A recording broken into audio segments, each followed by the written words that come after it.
খুবই মানে খুব ভালো হয়েছে। সারা প্রায় কম বেশি 60টা মডেল এসছে।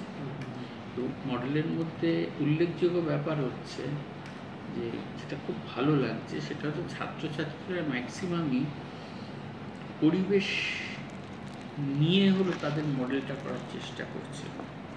এবং প্র্যাকটিক্যালি দেখুন না যে আগামী দিনে তো ক্যান্সার নয়, কোভিড নয়, সবচেয়ে বড় ব্যাধি সমস্ত মানুষকে যেটা ধরবে সেটা হচ্ছে পরিবেশের যে দূষণ।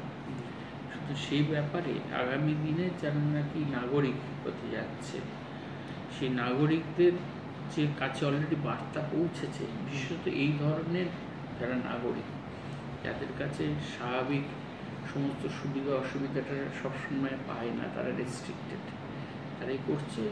এই যেভাবে হয়েছে সেটা আমরা খুবই আশাবাদী।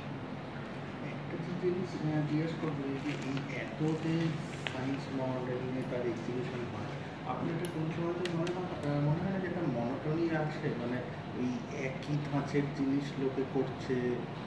দেখুন, এর আঙ্গিকে আমি একটা কথা বলি। সে স্বামী বিবেকানন্দ একটা খুব উল্লেখযোগ্য উক্তি আছে, সেটা হচ্ছে বলছে যে অনেকে আছে পুরো লাইব্রেরিটা মুখস্থ করে ফেললেও সে তার জীবনটা ঠিক মতো এগিয়ে নিয়ে যেতে পারে না। তার বদলে যদি তুমি 3-4টে চিন্তাধারাটাকে ঠিক মতোভাবে নিজের মধ্যে প্রথিত করো, তার দ্বারা যদি ঠিক মতো একটা জীবনযাত্রা, তার মধ্যে একটা ঠিক মতো মানুষ হওয়ার চেষ্টা, তার মধ্যে ঠিক মতো একটা চরিত্র গঠনের চেষ্টা তৈরি করো, তার মাধ্যমেই তুমি তোমার নিজের পায়ে দাঁড়াতে পারবে, আগামী দিনে এগিয়ে যাবে।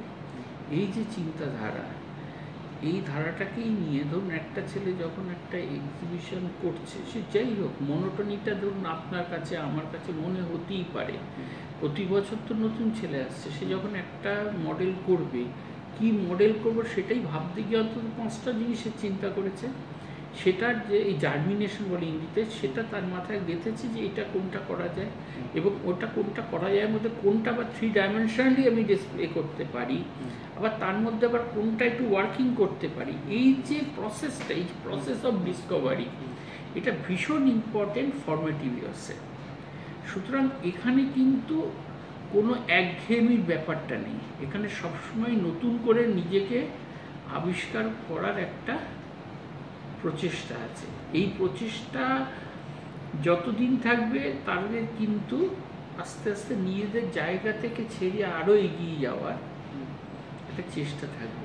তো সেই হিসাবে এই ধরনের উদ্যোগ যথেষ্ট রকম এনকারেজিং, এবং আমি সবসময় বলবো প্রেসকে কিংবা অন্যান্য মিডিয়া যারা আছে তারা যেন এটা ঠিক মতো করে প্রচার করে। কিছু হচ্ছে এটা বাদে?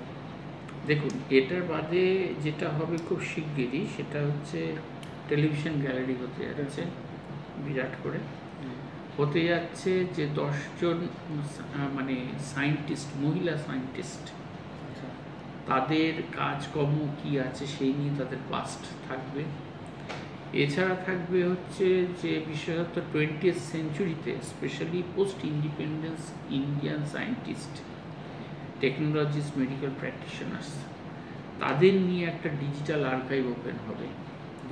এবং আর্কাইভের এই কাজটা হলো ফেজ ওয়াইজ, পর্যায়ক্রমে।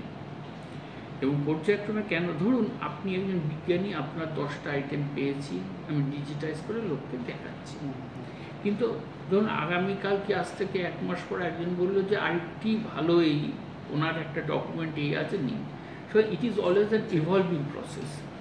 এই নিয়ে, এবং তাতে যেরকম আমরা জগদীশ বোসকে রেখেছি, পিসি রায়কে দেখছি, এদের ছাড়া তুমি অসীমা চ্যাটার্জি রয়েছেন, তেমনি দিলীপ মহলানবিশ রয়েছেন ওয়ারেস, যিনি আছেন হচ্ছে সুভাষ মুখার্জি আছেন, টেস্ট টিউব বেবির যে প্রথম জনক। ইনফ্যাক্ট উনি বেঁচে থাকলে 2010-এ উনি নোবেল পেতেন এডওয়ার্ডের সঙ্গে একই এতে। তা এদের সমস্ত জিনিসগুলোকে তুলে ধরেছি আমরা। আচ্ছা, মানে সেটা সম্পূর্ণ একটা ডিজিটাল আর্কাইভ, একদম ডিজিটাল আর্কাইভ। ইনিশিয়ালি শুরু করে উপেন্দ্রনাথ ব্রহ্মচারী থাকবে, এরকম থাকবে, আর্কাইভ শুরু করেছি। এবং সেটা আমরা মানে যেহেতু এই ধরনের আর্কাইভ কিন্তু আমরা কখনো করিনি, যখন একটা স্টিয়ারিং কমিটি আছে তারা আমাদের হেল্প করছে, বিভিন্ন জায়গা থেকে নিতে হচ্ছে, কিভাবে নেব, কিভাবে সেট করবো, বিদেশের সঙ্গে যোগাযোগ করতে হচ্ছে, সেটা করে করছি। সেটা একটা ফেজ ওয়াইজ লঞ্চ হবে। আচ্ছা আচ্ছা। হ্যাঁ, খুব শিগগিরই সেটা লঞ্চ হবে। আর এই যে মহিলা বিজ্ঞানীদেরকে নিয়ে যেটা বললেন, মানে এটা কি শুধুমাত্র ভারতীয় নাকি সারা পৃথিবীর মহিলা বিজ্ঞানীদেরকে? ভারতীয়। আচ্ছা আচ্ছা, তাদের নিয়ে মানে কোনো এক্সিবিশন মানে হচ্ছে তাদের একটা বাস্ট আমরা এখানে রাখবো। আচ্ছা বাস্ট রাখবো, তার লোকে জানবে। আচ্ছা আচ্ছা রোহিণী গডবোলে রিসেন্টলি মারা গেছেন, জানে না লোকে। বিভা চৌধুরী কে ছিলেন জানে না। হ্যাঁ হ্যাঁ হ্যাঁ। হ্যাঁ, তো এই ধরনের জিনিসদের রাখা, এদের সমস্ত ধরে ধরে ধরে রাখা হবে। এইটা মানে মোটামুটি কবে নাগাদ শুরু হবে? আমরা আশা করছি এই মাসের শেষে, না হলে সামনের মাসের ফার্স্ট উইকের মধ্যে আমরা সবগুলো লঞ্চ করে দেবো। আমি এইটা নিয়ে আপনাকে তাহলে পরে ফোন করবো, এই এই মানে মহিলা বিজ্ঞানীদের এটা। আপনি এটা অবশ্যই অবশ্যই করবেন। আর টেলিভিশনটা তো বোধহয় করেছিলেন না? টেলিভিশনটা করেছিলেন, ওটা মনে হয় 21 তারিখে ওপেন হবে। এখনো পর্যন্ত গভর্নর এখনো কনফার্ম করেননি, গভর্নরকে আমরা দিয়েছি। আচ্ছা আচ্ছা। গভর্নর যদি করে থাকেন তাহলে হবে। মানে ইনফ্যাক্ট আরেকটা হচ্ছে 18 তারিখ থেকে কোয়েস্ট 3